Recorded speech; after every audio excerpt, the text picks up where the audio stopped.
here from 40 Below Fruity. Today's Earth Day, and I actually really wanted to shoot this video outside, but it is so windy out there, so I thought come inside and do it beside my green fig tree here. So I want to say something about Earth Day before I kind of get to my tips about how you can help this planet and the things that I feel are the most important for remembering that every day is Earth Day. The two arguments which I absolutely love in the environmental world is number one, that overpopulation is a myth, and number two, that global warming is a myth.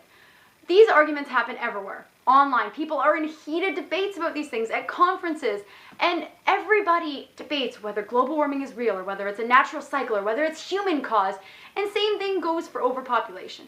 And I don't think we should be talking about these issues at all. These issues don't matter. Who cares if it's man-caused? Actually, we're never really going to know, because for everyone who says it's a natural cycle, how are we supposed to go back a couple million years to truly know? All we can ever do is speculate. And what these two arguments do is take us away from the real issue. And that's that humans are fucking up the planet. I don't care who you are or what kind of scientific data you have. You cannot say that the pipeline they're trying to put in here in BC is natural, or that the tar sands in Canada is natural, or that the way we slaughter baby seals on the east coast of Canada is natural. It's not whether these things are natural or man-made or man-caused that we really should be talking about. It's how do we fix the shit that we're doing to our planet, because it doesn't matter what your opinion is. All you have to do is look around to see what we're doing. Okay, you look around to see the ring of garbage in the Pacific Ocean, or the fact that we're slaughtering so many animals. Are we messing with the planet? I think there's absolutely no doubt, but I think that people love to argue about the intricate points that don't really matter and don't really help anything. The next point of view, which I love as well, is that, oh, the planet is fucked up, so I might as well enjoy the last little bits I can get out of it. All of these arguments, what they do is they release people from having any kind of obligation to do anything to stop it or to improve their lifestyle. I think it's lazy, and I also think it's really irresponsible. So if you have this kind of attitude, I think you really need to look deep within yourself and go, is there a way that I can help the planet instead of just ignoring everything and coming up with an argument against it?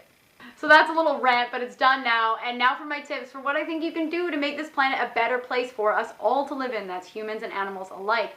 So number one is to go vegan. Yes, vegan just isn't for the animals. I was an environmentalist long before I became a plant-based eater, and at first I didn't care about the animals at all, but eventually I had to take a hard look at myself and go, you know what? Animal agriculture is very damaging to the planet.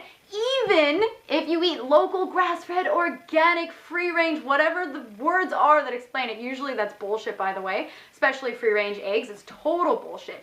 But beyond that, when you have factory farming and animal agriculture, they're eating soy and corn and rice. People could be eating that food, and it takes far more resources in the terms of food or water or land to raise these animals than if you just ate plant foods. And it's so easy to be vegan nowadays that there's really no excuse. Number two is to buy used goods. Practically everything you see me wear in these YouTube videos is from a thrift shop. Clothing that I'm wearing right now, from a thrift shop. There's really no reason to buy anything new because we have so much already created on this planet. Just simple things that you don't need to buy new. And when I hear of leaders in the raw food movement, sometimes they're the worst for it, to be honest, buying new vehicles. Are you kidding me? Give me a break. If you're going to be a leader in a movement where you're proposing sustainability for diet and for the planet, you better put your money where your mouth is. And I see so many people not doing that nowadays. Like the yoga studio in my community where I live, who they're all about sustainability, yet they drive a brand new Hummer. Seriously, everything you buy is a vote. Every single thing that you choose to spend money on is a vote for what you believe in, what you stand for, and what you're willing to do for the planet.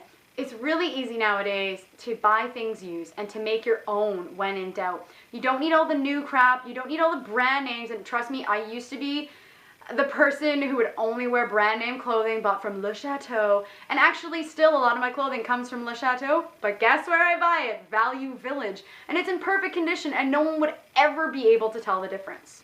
Number three is about growing your own food or buying organic if you can't grow your own food. You don't have to have a big garden space or a huge house. I mean, we live in a place that's about 1,000 square feet, and we have this big, beautiful fig tree, and we have another fig tree, and we've got tomato starters and Swiss chard starters sitting in the window. You don't have to have a huge space. You can have actually a balcony apartment with a balcony where you can grow an herb garden. So growing your own food is the perfect way to not have to support corporations or big grocery stores that are selling you food that's imported.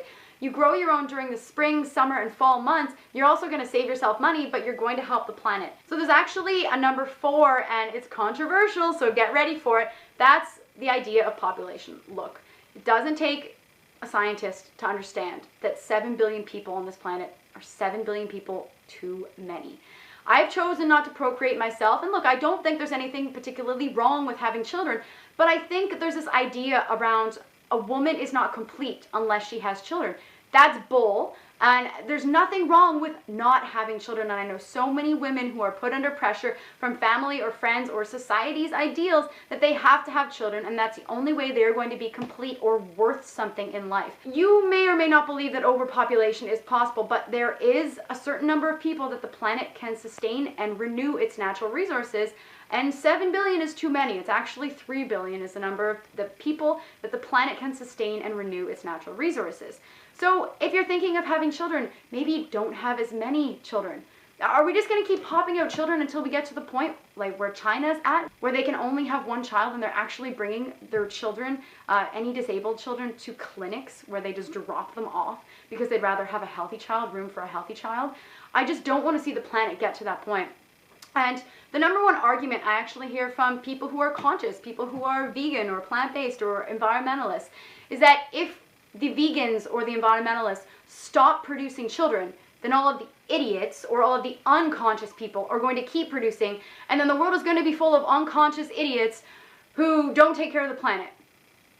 Really? Really? Come on. I grew up in a family where nobody was conscious, where I thought being vegetarian was wrong because it means that you didn't feed your kids food that allowed them to truly be a kid, like hot dogs and candy. Literally, that's what I was told, and I thought being vegetarian was cruel. But look, I became conscious, I became vegan, I became an advocate for this lifestyle. So to say that only vegan-born or vegan-raised children are capable of being conscious and helping this planet is the biggest bullshit excuse out there. Everybody has a right to have children, and there's nothing wrong with that. But all I'm trying to say is that maybe people should think about it a little more before just procreating and not even realizing that if they wanted to have a child, there are plenty of children out there. Millions of children. I mean, BC, British Columbia, Canada, is #1 province in child poverty. So there are plenty of children without homes, without food, without any kind of care, and children in the foster system. So the only option is not just to have your own child. And it doesn't make that child any less just because you did not birth it out of you. So I think this is something we really have to think critically about. Maybe you're not going to agree with what I'm saying, and that's okay.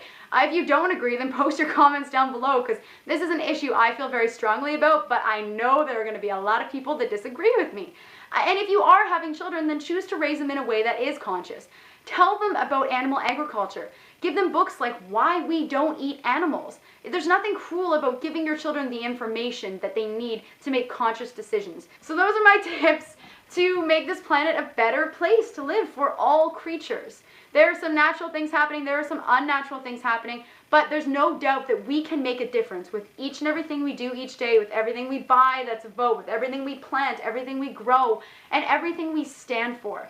So if you like this video, press the like button and give me a thumbs up. If you don't like it, give me a thumbs down and tell me why. And let's think critically about this, because there's no point in just hurling insults at one another, but actually having productive discussion is really effective in this way, because there's a lot of people who are going to agree and disagree on this matter. If you want more from 40 Below Fruity, head over to 40belowfruity.com. I'm always blogging, sharing recipes and information, and sending out newsletters once a week. And if you like these videos, subscribe to my channel, and I will see you guys next time. Have a happy Earth Day.